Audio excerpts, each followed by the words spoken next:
Okay, let's look at the homework 10.1, 10.2, problem number 14. All right, so we have this repeated decimal, 9.999999, so 9 keeps on going. And this can be written as a geometric series, especially if you ignore this 9 here. All right, so use the sum of the geometric series to find the fraction of two integers, or ratio of two integers. All right, so let's do that. All right, so here I'm gonna rewrite it a little bit. So this is gonna be equal to, all right, I'm gonna leave 9 here. Then you would have, so it's 0.9 plus, right, 0.09 plus 0.009 and so on, right? And you can see that if you ignore 9, the rest of the terms form geometric series. So this is going to be a geometric.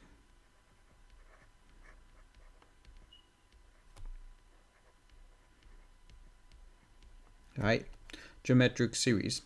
All right, so when you have a geometric series of this form, say summation n goes from 1 to infinity, then AR n minus 1, right? Which means that the very first term is A, next term is AR, next term is AR squared, and next term is AR cubed, and so on, right?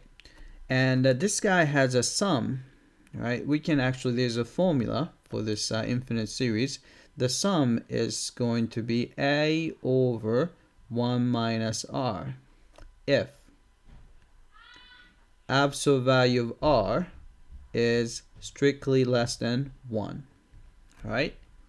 So starting from 0.9, and every time you go to the next term, it seems like we are multiplying it by 0.9, right? So you multiply by 0.1, sorry. And then, to go to the next term, you multiply by 0.1, right? So which means that this geometric series, right, the very first term, which is A, is 0.9, right? Then R is this number, so the constant that you multiply to get to the next term, in this case that's 0.1, right?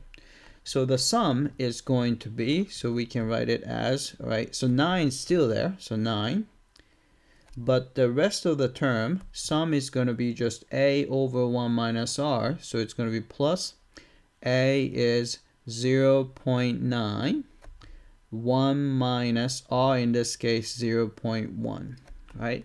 So which means that, let's see, 1 minus 0.1 is 0.9. So 0.9 over 0.9, so that's going to be 1 here.